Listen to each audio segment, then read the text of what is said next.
Everyone, this is People's Fit Coach Sincere Hogan here with another, actually it's not a workout this time, but it can be incorporated into your workouts.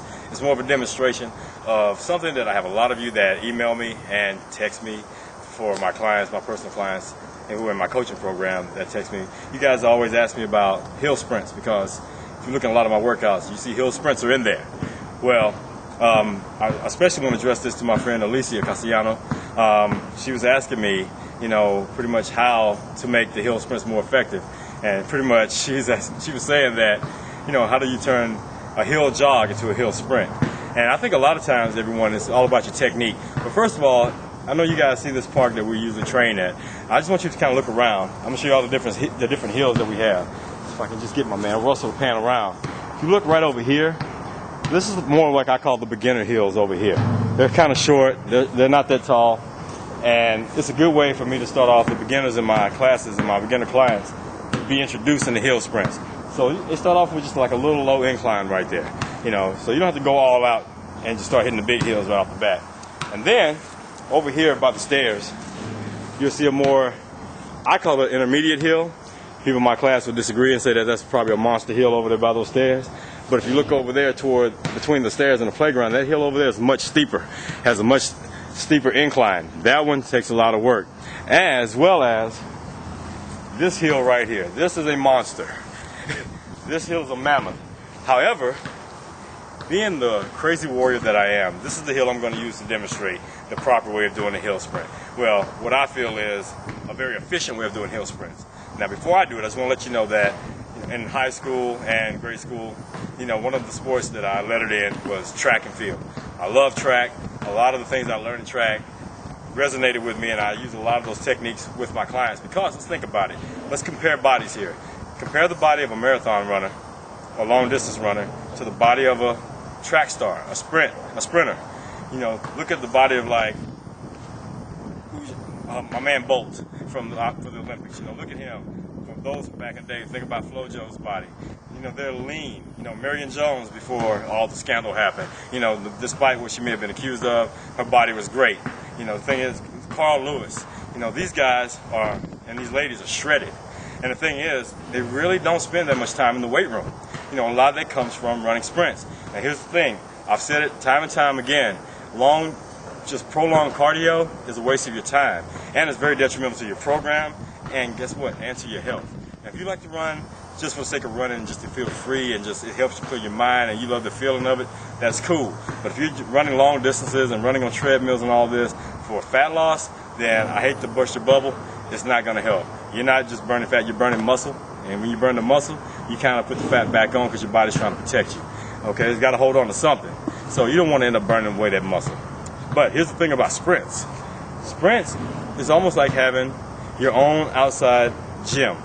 Instead of spending time on the squat rack, just activating your muscles to run up a hill really burns those muscles and really builds those muscles by just making them very eccentric and concentric.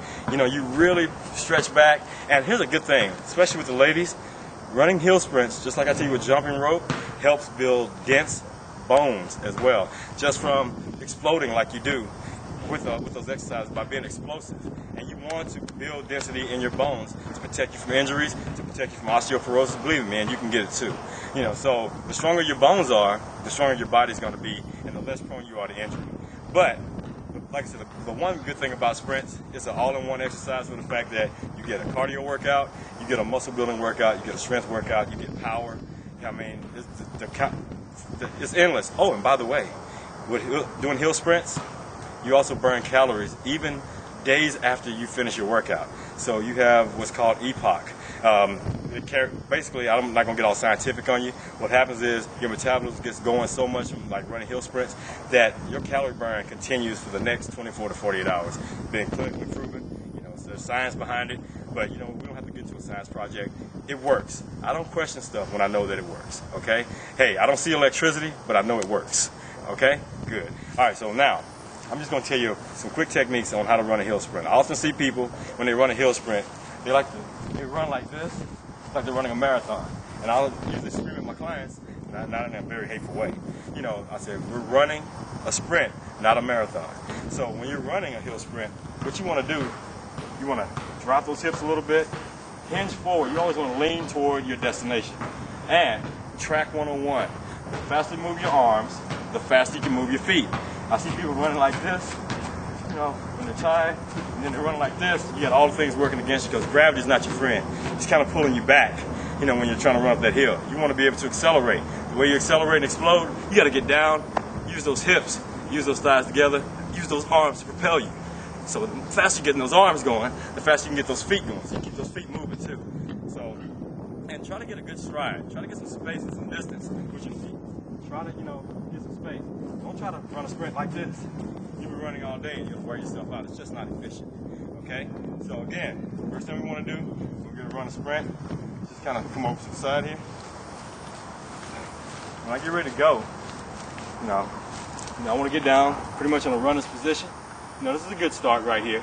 You know, if you want to get down like this and go all the way, you can do that if you know what you're doing, if you know how to explode out, like as they say in track, explode out of the blocks. But for the sake of this, let's try to keep it simple and just drop down and get ready. See, I'm leaning toward the top of the hill where I want to go, okay? So I got my eyes on the top. I'm gonna take off and I pretty much stay on the balls of my feet. Your heels should never touch the hill. You know, if they do, it's really light. But you don't want to sit there and go up like that. Get the feet. You want to sit there and be like this.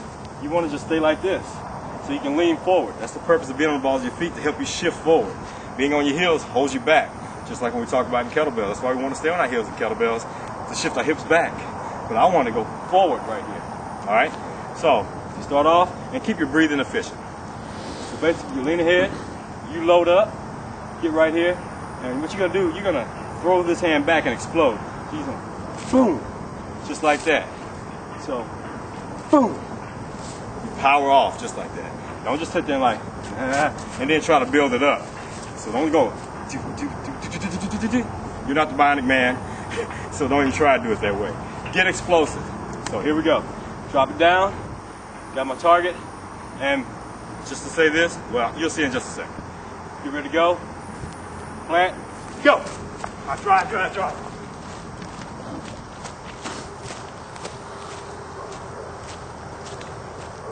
Stop. Now if you notice, I'm zigzagging coming down.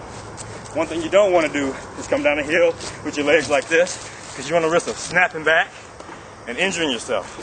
Especially if you're tired, you hit a pothole or something like that, that knee snaps back, it's all over. So I kind of zigzag, shifting my weight. Bring it on down, get back, take it down, okay? So, just remember, lean ahead, explode. If you notice, I keep my knees, try to get my knees up. I don't just try to go through the motions. I explode my knees up so I can get more of a full body workout. So, if you're just starting out, maybe do one hill sprint, rest about 3 minutes, do another hill sprint, rest about 3 minutes, do another one. See how it feels. Now, more intermediate, do about 3 to 5. Make sure you rest about 3 minutes in between. Let your body recover. All right? So more advanced, and those true warriors out there, do your set of like 10 hill sprints. Sprint up the hill, come down, rest 3 minutes. Keep it going. It's a great 30-minute workout. You want to add a little more to it? Throw some push-ups in between, right before you get into that rest period, all right? So if you have any more questions, make sure you reach out to me here on my blog. You can reach out to me at sincerehogan.com. Make sure you join my list. You know, the box is sitting right below this message right here. And get on my list, get updates, send your questions. I'll be happy to answer them for you. So that's all I have for today. That's how we do a hill sprint. It's coming to you live. This is Sincere Hogan, the People's Fit Coach, telling you, train like a warrior, eat like a warrior, live like a warrior.